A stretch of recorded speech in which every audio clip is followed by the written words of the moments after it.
So what I want to do today is to talk about three particular video film artists and the work that they've done on the topic of, or in relation to migration, refugee status in both the Australian and Asian region and in Europe.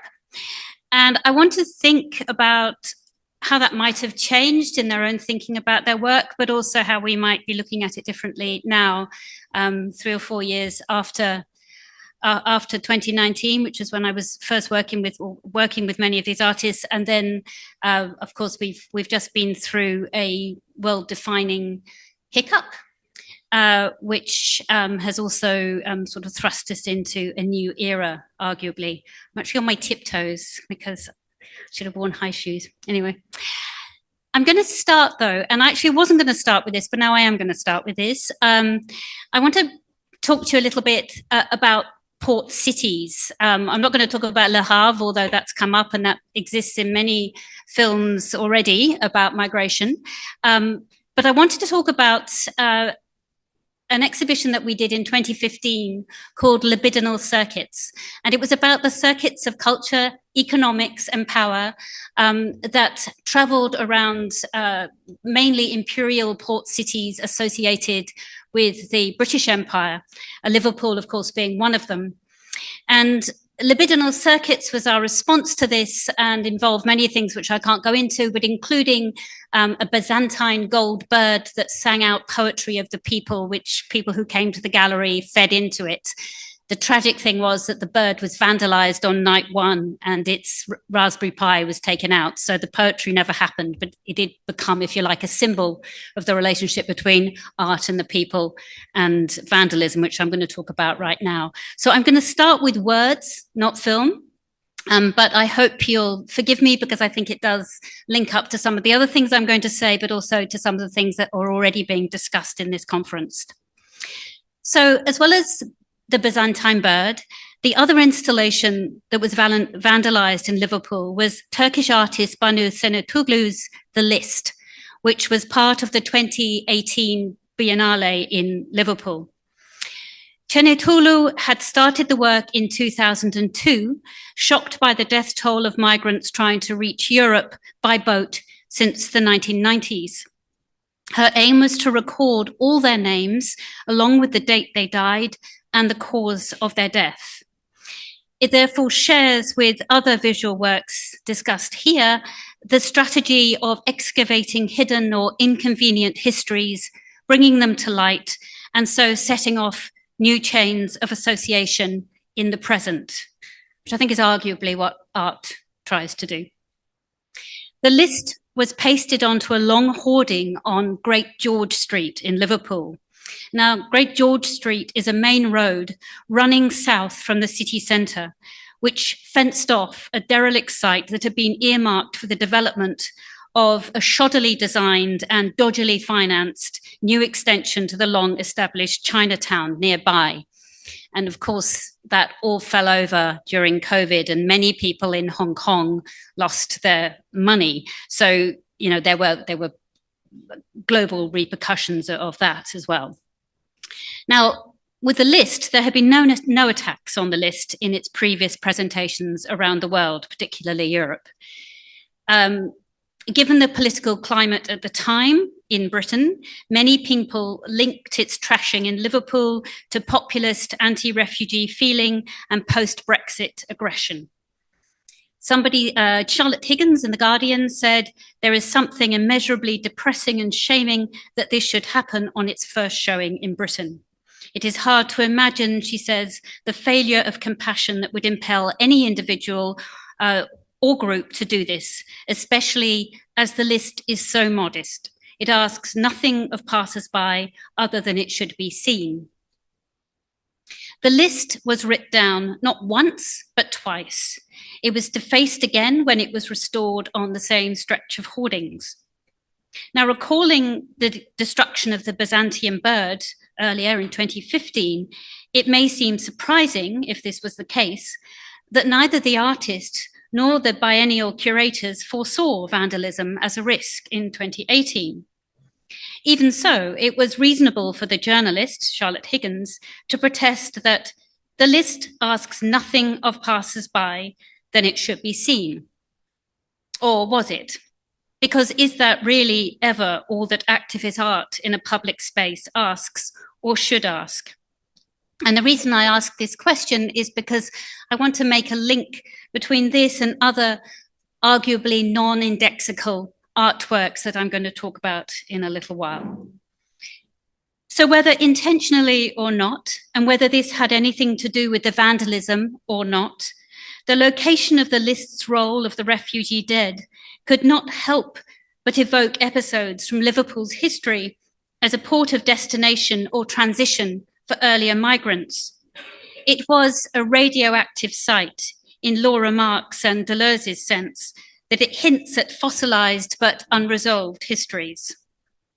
It beckons the viewer to excavate the past, even at his or her peril, from Laura Marks. The hoarding faced onto the city's Anglican cathedral, a legacy of its sectarian past, to go back to the Catholics, of which I'm one, and its elegant Georgian quarter, many of whose fine buildings were funded by profits from the slave trade. Less than a mile to the northeast, the University of Liverpool is built over a mass grave in which 7,000 pauperized Irish migrants were buried in the 1840s. The notorious 1981 riots, or we could say uprising, erupted in Toxteth, L8, Liverpool 8, half a mile to the east. Just a year before the biennial, in 2017, the collapse of the new Chinatown development, due to be built behind the hoarding, had hurt not only just the local Chinese community, but those many small investors in Hong Kong and Singapore, from whom Liverpool developers had aggressively solicited finance. So just hold the list in your head, because that is words. It's words on a page, big pages, put all over a hoarding. But as somebody earlier said, you don't know what's going on. I think it was James, that you don't know what's going on in people's minds, but that's what you really want to know. I don't know what was going on in the minds of the people who tore the list down, but I can almost definitely guess that they didn't read it first. So it was not about somebody carefully reading all those names and all those times of death and all those causes of death in the Mediterranean. It was somebody who had a more political or more visceral relationship to that index of suffering that they felt did not apply to them.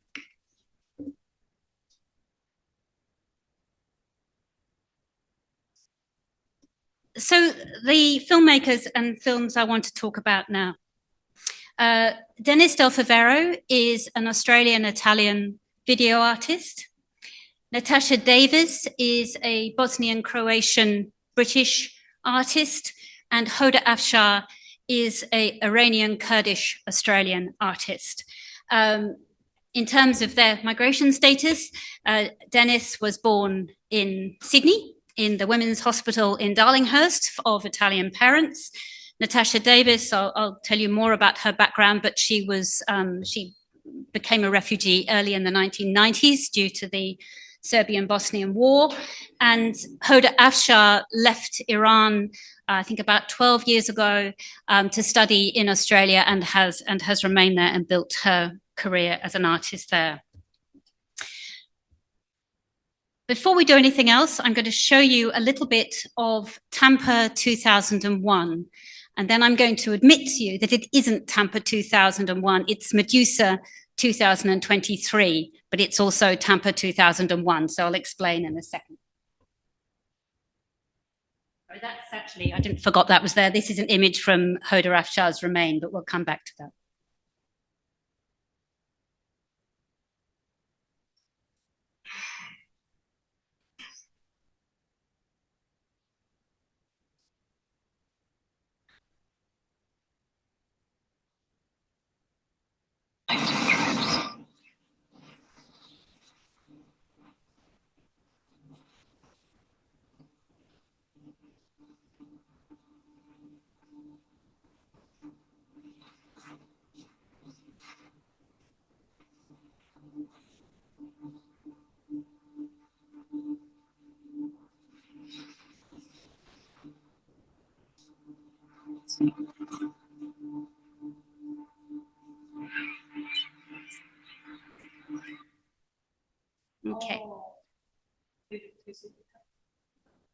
It's okay. That's okay.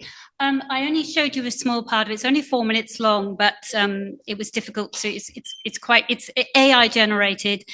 It's got so much bandwidth. It's almost impossible to move from one system to another. So that's just to give you a sense of it. So in a thought-provoking article on the ways in which documentary film engages with the experience and category of trauma, Finn Daniels Yeomans addresses issues about indexicality and ethics in documentary. Trauma presents a test case for documentary, not least because what makes an event traumatic is that it cannot be placed within the schemes of prior knowledge and therefore occupies a space to which willed access is denied. That's from Caruth. In other words, trauma resists representation and so necessarily resists being captured by conventional forms of documentary. It simultaneously demands urgent representation, but shatters all potential frames of comprehension and reference. That's from Guérin and Halas. Attempts to deal with trauma in non-fiction film have therefore tested the very limits of documentary's supposed indexicality. Finn Yeomans cites Linda Williams' article on Errol Morris's rather famous Thin Blue Line, 1988, as an example.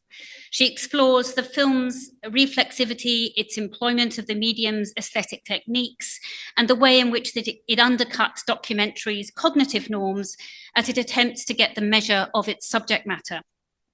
It's only by insisting on its indexical limits, as Finn Yeomans summarizes Williams' arguments, by offering willfully fractured, equivocal, and partial visions, that documentary can evoke the receding horizon of traumatic experience.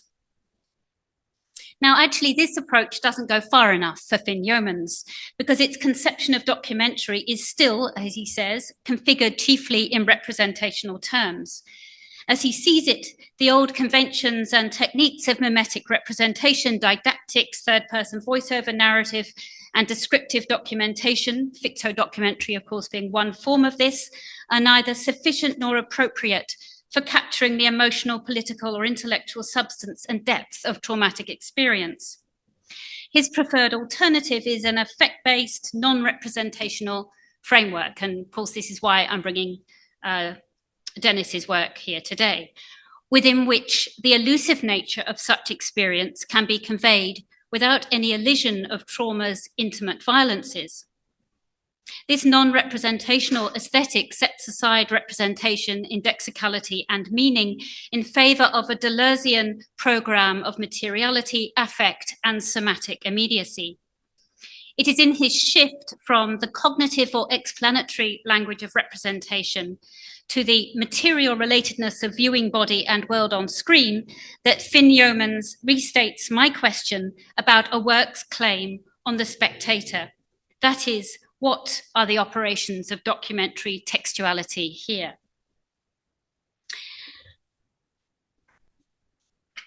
Right, now, Tampa or Medusa.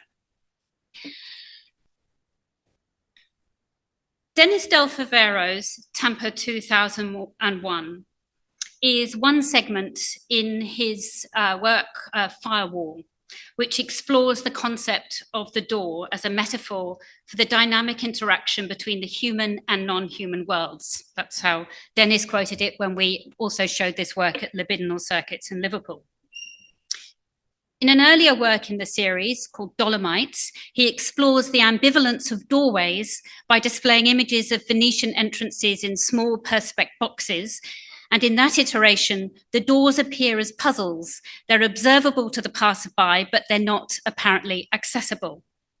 In Tampa 2001, the focus is on the interrelationship between the doors that occupy a fundamental place in human society and the doors that are also central to the natural world. So I'm just going to quote from Dennis writing about Tampa 2001 in 2015. He said, "The oceanic waters surrounding Australia have always been perceived since white settlement as vast, impenetrable doors, keeping human and non-human dangers at bay whilst protecting Australia's inhabitants. 20th century Australia prided itself on opening its doors for those fleeing persecution. That all changed on August 29th, 2001, when a Norwegian freighter, the MV Tampa, carrying 438 rescued Afghan refugees, they had capsized and they had been rescued by the Tampa, entered Australia's territorial waters. The government responded by dispatching its elite special forces to intercept this invasion. Now, Tampa 2001, for those of you who were near or in Australia at the time, it was a terrifying historical shift. One of the parts of the soundscape which I haven't shared with you is of a helicopter, because one of the things that the Australian government did was to give a very specific height deliberation to media. They couldn't go too close to the Tampa, because if they had, they'd have been able to show that the people on its decks were people. But that was not acceptable to the Australian government at the time. So you could only ever see these sort of very blurred images of these big ship and these kind of moving mass that could be people. So that was one of the responses, which is why it is actually kind of important to our recent history. Tampa 2001 is a 4-minute black and white video installation that features computer-generated images of ocean waves projected into a circle on the floor of an exhibition space. Using a stepladder or viewing platform, the spectator views this imagery under a dark curtain from a high point. It's an immersive experience in which contemplation of the image, a digital simulacrum, not a photographic rendition, comes to evoke the Australian response to the arrival of refugees by boat, thanks to the accompanying soundtrack. This is dominated by the deep boom of the ocean as the waves turn over and crash back on themselves far out from the shoreline. There is a resonance between the visual rise and fall of the water and the rhythmic roar of the waves. A woman's voice starts to speak. Night drifts across the earth. Her voice is overlaid with cries of seagulls. The occasional male voice speaking a language other than English, actually Syrian language, and a mechanical sound that might be the whir of a helicopter or perhaps the outboard motor of a fishing vessel. A low musical drone, something between a wind instrument and a ship's foghorn, enters and persists on its own track. The woman's voice continues in whispered counterpoint to these quasi-diegetic lines of sound. It is both authoritative and tentative. It speaks of doors and windows, of people looking out, and of the sudden stirring of winds. Now, this notion of depleted intexicality is helpful in understanding Del Favero's non-representational evocation of boat people's arrivals in international and Australian waters and their disappearance, first through a media blackout and then through internment. Quite simply, there are no images of humans in the installation. It is just us on the ocean and in the ocean. The affect produced by Tampa 2001, a certain vertigo or queasiness, a sense of not knowing where one is, straining to hear and make sense of the voices and noises on the soundtrack, seems true to the processes of fragmentation, non-representation, and the occlusion of refugee voices that afflict the Australian discussion up until today. Del Favero's image is at once singular and emphatically plural, non-organic and mobile. The sea rolls brutally under our gaze, while the soundtrack makes us aware of the humanity tossing on its surface and beneath its surface, if we choose to listen. This is a document and a work of art that eschews emotional access, obligation, or even legal claims to our attention. Rather, it offers an immersive acknowledgement of the terrifying ocean crossing from Indonesia and the disconcerting sounds of rescue by the Norwegian tanker and the subsequent absolute betrayal by Australia.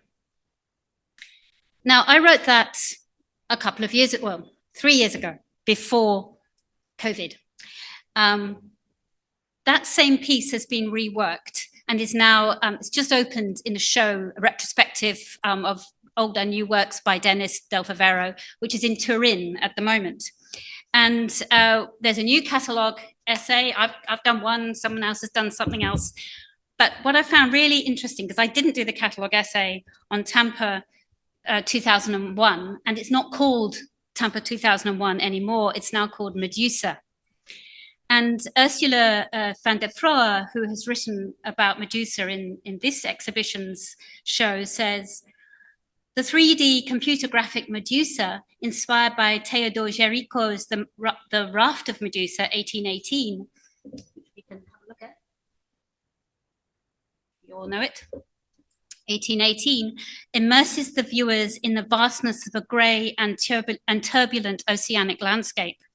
Gigantic waves arch up to the edge of the screen and put them in the position of seemingly defenselessly at the mercy of the maritime force. The stereo of the single-channel 4-minute duration video enhances the dramatic impact of the images by the sound of the ominous waves. So far, we're saying the same thing. In the background, the noise of a possible rescue helicopter, same thing, can be heard. And this is interesting, alongside fragments of radio calls of Syrian refugees in a boat on the Mediterranean Sea. A short scene fading in at the end of the sequence shows the end of an Arctic or Antarctic ice cap as large chunks detach from it and plunge into the sea.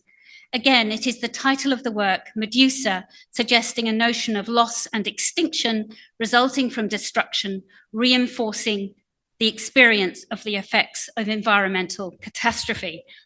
So what's happened in the few years of the COVID and the, our increasing understanding of our climatic catastrophe is that Tampa 2001 has become Medusa. It's still about people lost at sea. It's still, to a certain degree, about people crossing oceans as refugees. But now that AI created 3D, actually it's now 4D oceanic scape is the Mediterranean, whereas before it was the Indian Ocean.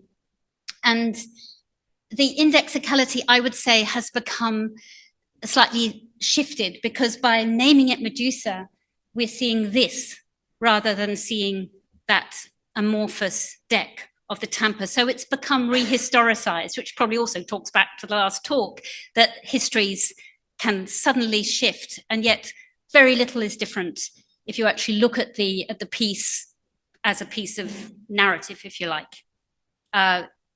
It's better produced now, better technology, the 4D is better, but the soundtrack hasn't changed a great deal.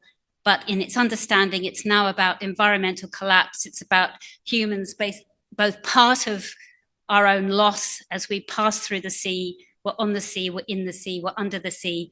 It's not just about refugees, but nor is it actually about any specific refugees anymore. It's not about the people on the Tampa.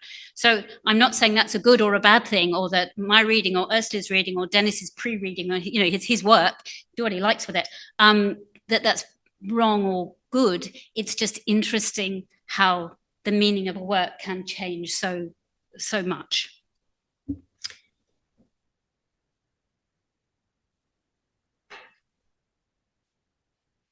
Okay.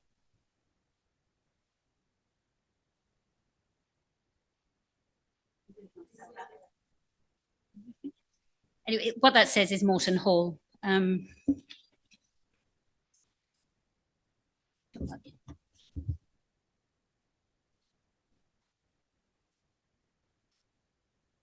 Okay, now I'm going to jump now for another something that's both, something that jumped out at me when I was preparing this is that a lot of and it came from, and so thank you to Dennis and Ursula for this, it came from looking at that painting, the Géricault painting, The Raft of the Medusa, and also reading about how he made that painting, his various models, his huge attention to the muscularity of the characters, the protagonists on the raft, the man stretching upwards, the male version of Marianne, except he's going this way, not that way. And I thought, actually, when I look at the other works I'm thinking about, there's these male torsos as well. So there's something about the male torso, vulnerability, strength that is happening here too. So let me just talk about this image here, as I can find. Right. So we're not in the Mediterranean, we're not in Australia, we're in rural Lincolnshire now. And the relationship to what we're talking about is that Lincolnshire is a big rural county in Britain that most people don't know about. I know we've got one person in the room whose wife is from Lincoln, but that's very unusual. Usually people in Britain have no idea where Lincoln is, or Lincolnshire, even though it's got one of the oldest cathedrals in Europe, et cetera, et cetera. And it's because it's rural, it's poor, it's something that doesn't really come up in the British news. It's not London, it's not Liverpool, it has a medieval history, but not a contemporary history so much. But we were in Lincoln and we were bringing the story of the detention centres in Australia to Lincoln, because Lincoln itself, or near Lincoln, they had immigration removal centres, which didn't seem very far away from what was happening in Australia. And of course, there's also a massive link, which I can't go into now, between Joseph Banks, who was the botanist, explorer, investor, major landholder in Lincolnshire, who was one of the ones who went to Australia with the first, well, not the first fleet, but who went early to Australia and collected a lot of botanical collections and took it back. I won't go into that now. But there we are in Lincolnshire, and we're trying to raise some kind of awareness of what's going on in Australia, what's going on in Lincolnshire, and how it is connected. And Sheffield-based, Sheffield's another big city just up the north of Lincoln, but not in Lincolnshire, a Sheffield-based activist group that work for refugees and asylum seekers introduced us to Manusher. And Manusher is a Kurdish Iranian photographer who first settled in the United Kingdom as a refugee, and he now lives in Sheffield. Manusher's photography is a facet of his activism, whose aim is to end the mandatory and potentially indefinite detention of people generally turned migrants in the UK press and by British politicians. And for several years, he was the principal image maker for demonstrations against the Immigration Removal Centre at Moreton Hall, and he gave our There's No Place Like Home project access to his archive, covering the years 27 through 2019. And we also attended demonstrations with him at Moreton Hall in 2019. Now, most of these images are, as you would expect, they're of us standing next to metal fences, banging the metal fences with our boots to make sure that the people inside could hear we were there. They're the normal things, you know, pictures of people holding up banners, that kind of thing. But this image really struck me as something else. And this is an image of Narumah. The man in the image is Narumah. So Manusher photographs reveal the perversity of the carceral ruralization. So, sorry, I haven't said this, but this particular detention centre and most of the detention, not all, but most of the detention centres in the British estate are put in places that are out of the way, places where people can't easily get to, places where the railway station closed down at 6 o'clock at night, so people can't visit, that kind of thing. Very deliberately ruralised. So Manusher photographers reveal this perversity, carceral ruralisation displaying a prison nested in a green landscape ringed by trees. One image in particular, which is this one, captures the essence of this place and its impact on human relations. And it's his image of one detainee, Narumah, behind the wire, standing out as an image that exceeds the usual expectations of protest photography. He also supplied a companion image of the same man outside the wire on a later date after his detention was finally proven illegal and he returned to protest the incarceration of others. And I would argue that this sequence is an example of the type of photograph that can, in David Company's words, tell us valuable things about the flux from whence it came.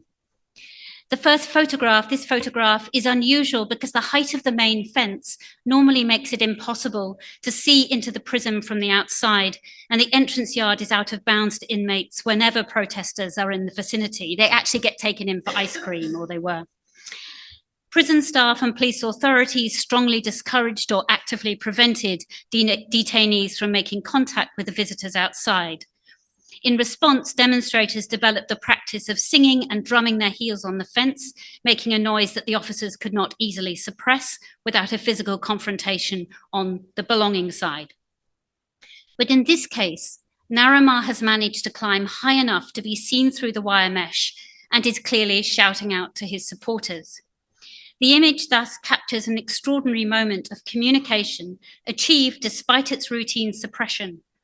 Manasher's photographic eye places Narumar exquisitely between two upright fence poles, a solitary figure with a naked torso. There are no other figures in sight. He appears vulnerable in his caged, solitary humanity, but at the same time powerful in his physical athleticism. Now, his physicality, and this takes me on to Hoda Afshar's work, is also remnant of her famous photograph of Behrouz Bouchani, a Kurdish Iranian, also detained and also brave enough to shout back from Manus Island to Australia through film, poetry, and memoir. Now, time is passing, so I'm not going to go into too much detail about that now, but I want to show you a film that we then made in 2020. Well, you know, Natasha made it, but we were part of making it, which was really about what we would have done had the pandemic not happened. So what we would have done is we would have walked from Lincoln Castle to the detention centre, about a 12-mile walk, quite a difficult walk, and that was the point. It was difficult because it was meant to be difficult. You couldn't easily get there. Well, you could by car, but you know, we were making the point that it was only 12 miles away, and yet what a long 12 miles in some ways. And we asked Natasha Davis, an artist as I said, a Croatian, Bosnian, British artist who actually moved from Bosnia to Greece in the early 1990s, and then from Greece to Syria, and then finally to Britain, and was one of the very few people who managed to sue Croatia for citizenship. So that's a little bit of Natasha's history. We asked her to make a film that showed what she would have done as the lead in this walk that couldn't happen because of the pandemic. And I'm going to try and show you quite a bit of that film because I think it's important, and it really does give you a sense of another kind of approach to documentary performance and putting the self at the center. So very, very different from what Dennis did. Sorry, this is the portrait of Behrouz Bouchani on the right. That's,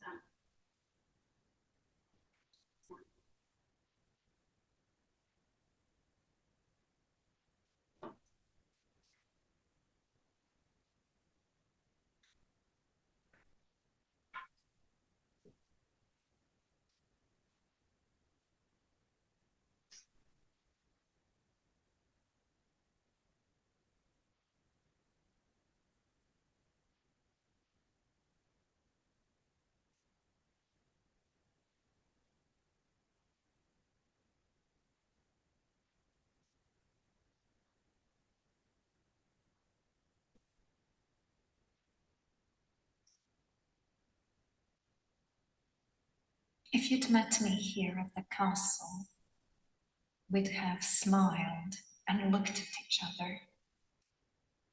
You would have taken a road down the hill with me, hugging the castle. I would have given you a little box as a gift. And we'd arrived to this path together, between the houses and the green. I would have had a large blue cloth with me, a sea of memories. I'd have run into the green with it, and I'd have asked you to imagine. I'd have asked you to imagine being taken out of one of the beautiful homes alongside this green. Imagine leaving all behind. Imagine going somewhere where nobody wants you.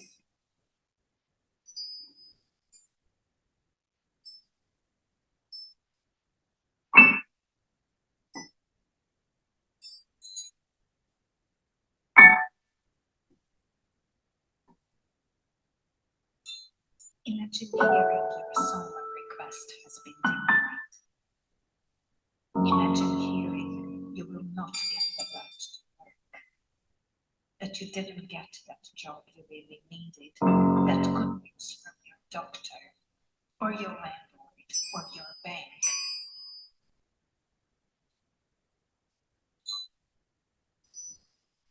And then your body sleeps the bare minimum, eats the bare minimum.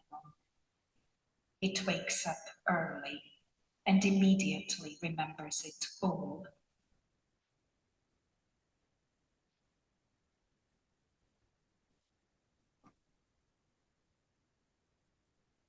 Imagine waters rising. Imagine a storm or a flood, and you having no time to pack. Imagine having to leave with nothing. Imagine having to travel across the sea, far, far away. Imagine nobody wanting you at the other end.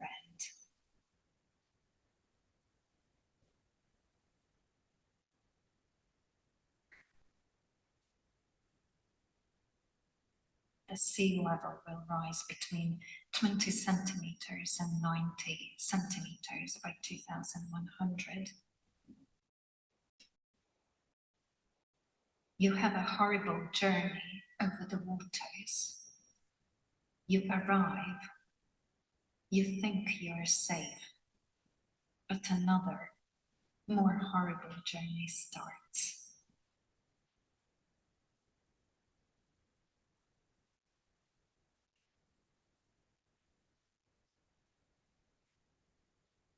Imagine people traveling freely. And think of the rave tracks on your side, invisible to you as you walk. Now,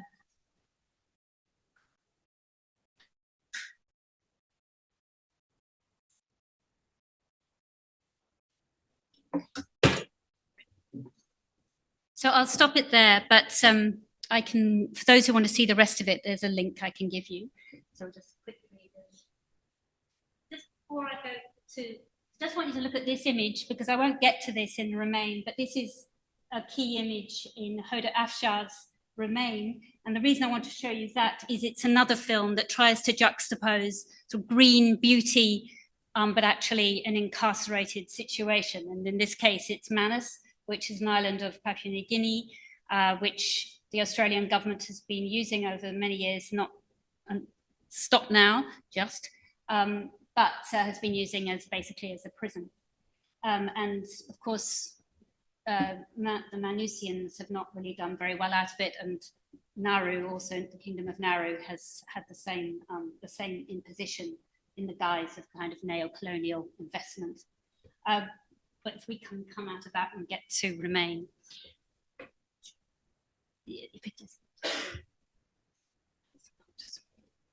So before I show you Remain, just go back to Natasha's work. She called that film It Takes a Decade. It was going to be called The Big Walk, but given her experience, we renamed it, and this is what she wanted to be named, and this is why.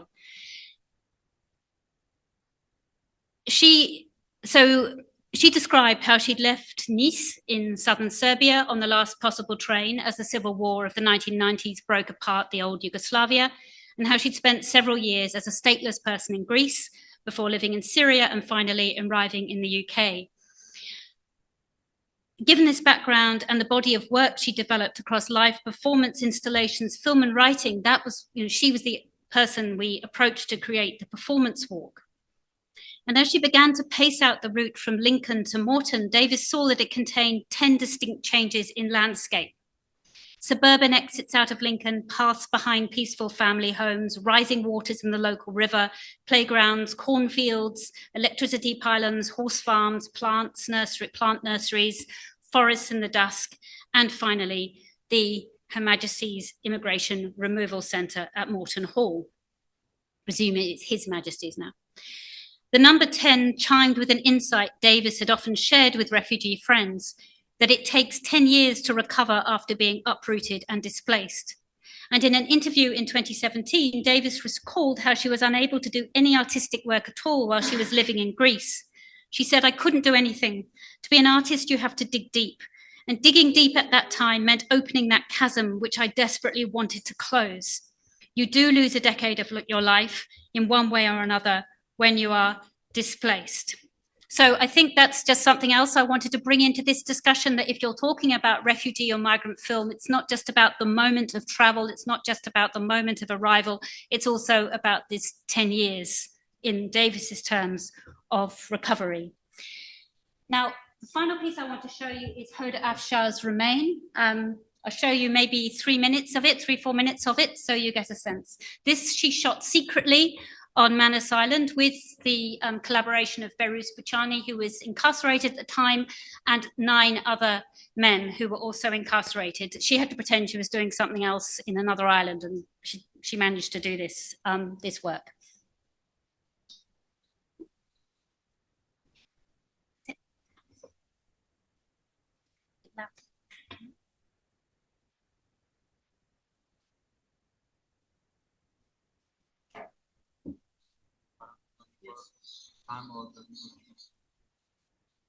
سالها توی زندان بود و به یک باره خودش رو کنار این آبشار دید. حسین رو یه روز قبل این که از روی این آبشار سقوط کنه دیدم. وقتی که منو دید توی برادر منو در آغوش کرد. انگار خودش هم می‌دونست که قراره بمیره. اون زمان حسین سومین نفری بود که در دانشگاه از دست می‌داد و بعد از این 4 نفر دیگه هم مرگ رو یکی پس از دیگری با آغوش کشیدن. روی هم رفته تا الان 12 نفر در مانوس معروف کشته شدن و حالا سوالی که بین ما باقی مونده تکرار میشه اینه که نفر بعدی کیه؟ صدها نفر دیگه هم الان دل این برزخ اسیر موندن. برزخی که پوشیده شده از آبشار و جنگل‌های سخت. اما حقیقت اینه که ما دیگه از حس رهایی و سردرگمی در این جنگل‌ها هستیم. با این جهنم سخت تا مغز و سکون خونمون رو می‌کنیم. تنها صدایی که باد لاغرای برگ‌های درختان این جنگل می‌کنه و آوازی که نوید مرگ می‌ده.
سال کردنشی دادم 5 سال تو زندان ماموس رو سر میبرم.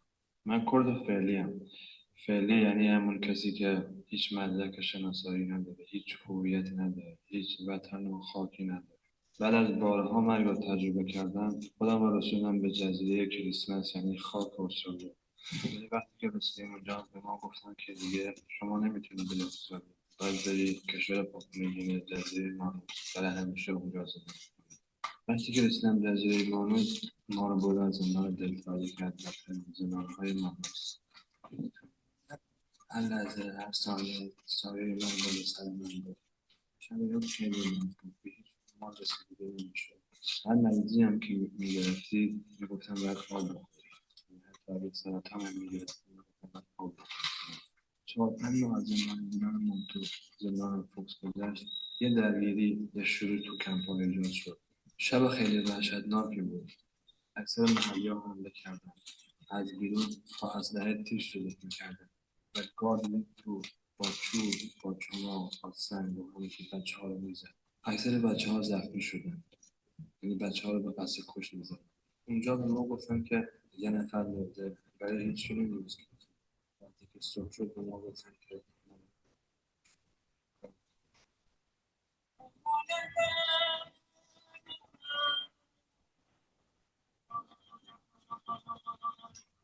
aman aman aman aman aman. Okay, so I'll bring this to a close by, I suppose, making my final point that when one's asked about what migration or refugee cinema is, there are many answers that people might come up with quickly. It has to be made by refugees. It has to have the migration experience. It has to have historical, whatever it is. There are different ethical and moral and historical questions that come into play. But I think what we must also remember is that any refugee or migration cinema could arguably be any cinema, because the chronic status of the world is that we are moving, and those of us who are lucky move less than those of us who are not. But also that the passages and patterns of this movement have been inscribed many, many years, decades, and centuries earlier by other practices, usually of an imperial persuasion. Afshar's shots of the Pacific and its greenery in Remain draw attention to the British imperial legacies that manifest themselves both on Manus Island and at Moreton Hall. The two centres are instances less of post-colonialism than a revenant or perhaps undead colonialism. However, the one reveals the other. In the case of Manus, the Australian government was using a still quite young and fragile nation that had once been part of the Australian colonies, semi-colonies, as a dumping ground for displaced men seeking protection. And Moreton Hall, in addition to asylum seekers fleeing conflicts and persecution in Afghanistan, Iraq, Syria, Zimbabwe, Somalia, and elsewhere, some of the detainees in recent years have been victims of the Windrush scandal. That is, Commonwealth citizens who had arrived in the UK from previously colonised Caribbean countries they arrived between 1948 and 1973, and have been systematically and wrongfully detained, deported, and denied legal rights as a result of the UK's hostile environment strategy.